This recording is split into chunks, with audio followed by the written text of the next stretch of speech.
During the first 5 years following the presidency of Andrew Jackson, 3 different men held the job of President of the United States. They were Martin Van Buren, William Henry Harrison, and John Tyler. The first man, Martin Van Buren, had served as vice president under Jackson and was his hand-picked choice to be the 8th president. The second man, William Henry Harrison, America's 9th president, died after only a month in office, and his term was finished out by his vice president, John Tyler, who became the 10th president of the United States upon Harrison's death. Under these 3 presidents, the American frontier was pushed far to the west. The U.S. population reached 20 million, and the sale and settlement of public lands became a major focus of the federal government. Shortly after Martin Van Buren was sworn in as president in 1837, the year Michigan became a state, an economic disaster struck the nation. The Panic of 1837 resulted from the abrupt closure of a large number of American banks. These bank failures plunged the United States into the first major depression, or severe economic downturn in its history. But the disaster President Van Buren confronted was not of his making and can be traced back to the actions of his predecessor, Andrew Jackson. For Jackson had attempted to destroy the Bank of the United States, the well-established private bank that handled the money of the federal government, and that was run by his political enemies. This bank also oversaw the activities of America's small state banks. Jackson used his power as president to veto, that is, override, the law that allowed the Bank of the United States to operate, and he ordered that all the government's money be withdrawn from it. As a result, responsible oversight of the activities of America's banking industry was lost. Jackson's actions made it much easier for banks to make risky loans to unscrupulous land speculators, people who bought and sold government land to make a profit. In the 1830s, small banks issued their own paper money to make loans. It was supposed to be backed up with gold or silver equal to its face value, but it rarely was. Banks make money by charging interest fees for loans. The more loans they make, the more interest they are paid. But back then, the amount of paper money the banks loaned out greatly exceeded their gold and silver reserves. When ordinary American citizens heard about this situation, they panicked and tried to withdraw their money from the banks as gold or silver coins. But the bankers either offered them worthless paper money or else turned them away. Soon the banks shut down. People lost their life savings. Businesses failed. Unemployment soared. And soon the entire American economy collapsed. President Van Buren was blamed for not fixing the nation's money problems.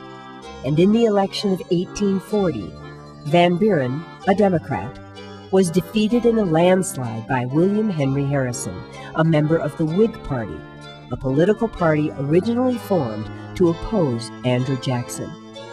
However, in April of 1841, after only 1 month in office, Harrison, the 9th U.S. president, died of pneumonia, and as specified by law, his vice president, John Tyler, automatically became the 10th president of the United States.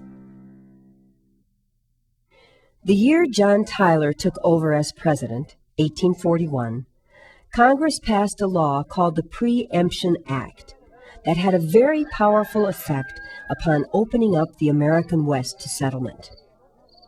Before this law was passed, people known as squatters would often settle on government land without actually buying it. They would cut down trees and burn the stumps to clear the land for farming.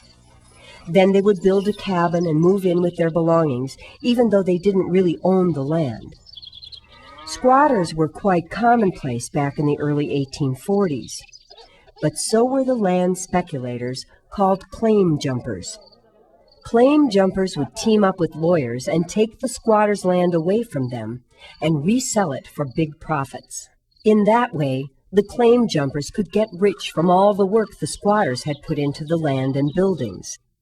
The Preemption Act of 1841 gave the squatters the right to purchase up to 160 acres of the land upon which they had settled for a mere $1.25 per acre before the claim jumpers could buy it out from under them. This law set the stage for the very important Homestead Act, passed 21 years later, that offered 160 acres of free land to people willing to make improvements and live upon it for 5 years. As a result of these laws, millions of acres of land passed from the federal government into private hands, and hundreds of thousands of new farms were established. Many of the farms were established by underprivileged European immigrants who, after 1840, had begun to pour into the United States. As can be seen from this bar graph, about 1,800,000 immigrants came to the USA during the 1840s, a figure more than double the 700,000 that arrived during the previous 2 decades. By the time the Preemption Act finally expired in 1891, nearly 13 million more people had immigrated to the United States, and most of them had come because of the availability of free or inexpensive land.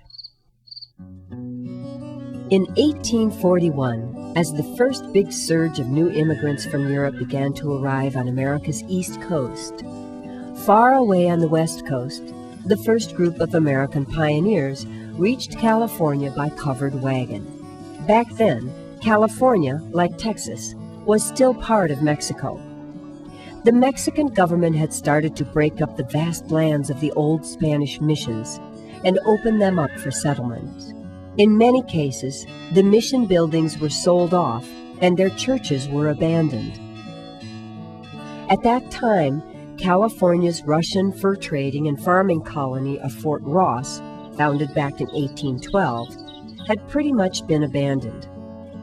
Much of what the departing Russian colonists didn't want to keep was sold to an enterprising Swiss immigrant named John Augustus Sutter, a man who had just received a 50,000-acre land grant from the Mexican government. In the wide, fertile valley to the east of Fort Ross, Sutter was constructing a collection of buildings behind a high wall of adobe brick. His new outpost, called Sutter's Fort, was mainly intended as a way to make money by serving the needs of the growing number of pioneers coming to California. For example, it had workshops, sleeping quarters, various storerooms, and even a distillery for making whiskey. In the 1840s, Sutter's Fort was the western terminal for the wagon trains arriving from the east. And it was because of this fort that the city of Sacramento, the present-day capital of California, came to be founded nearby.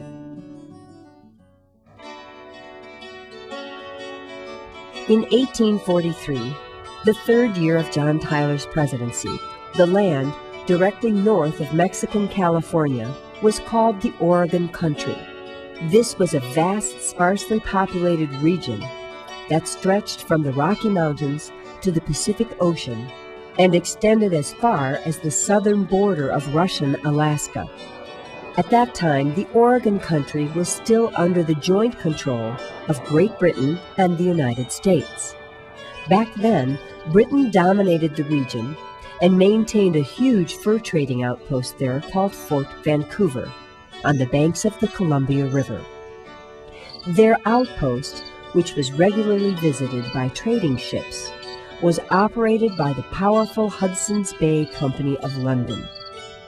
But British dominance of the region was about to end. For just to the south of Fort Vancouver lay the fertile valley of the Willamette River, where tiny groups of whites had started to settle and where many others would soon follow.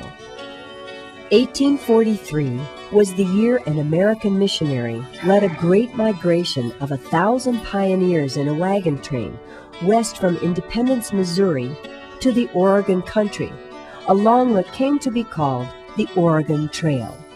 The Oregon Trail was a rough, rutted track about 2,000 miles or 3,200 kilometers long, the longest of the great overland routes used in the westward expansion of the United States. Crossing it required making a difficult journey of 6 months. Most pioneers traveled in covered wagons, but some walked or even pushed wheelbarrows full of their belongings. Back in the 1840s, the pioneers referred to most of the land they passed over on the Oregon Trail as the Great American Desert, because they did not think that such dry, barren land could ever be farmed. Over the years, the Oregon Trail came to be dotted with forts. The biggest one was Fort Laramie in today's state of Wyoming. Here the pioneers could rest up in safety and even obtain many needed supplies at the fort's store before they continued on with their long journey west. Not far from Fort Laramie, it is still possible to see where the pioneers carved their names in the rocks as a lasting reminder that they had passed by. In the present-day state of Idaho, the Oregon Trail branched. The southern branch, called the California Trail, ended at Sutter's Fort in Sacramento. The northern branch continued on toward Fort Vancouver. When the pioneers on the Oregon Trail finally reached the deep rocky gorge of the Columbia River, they knew they were close to their goal. Here the wagons were often placed on rafts and floated down to Fort Vancouver. And from there, the rich land of the Willamette Valley was just a short distance away.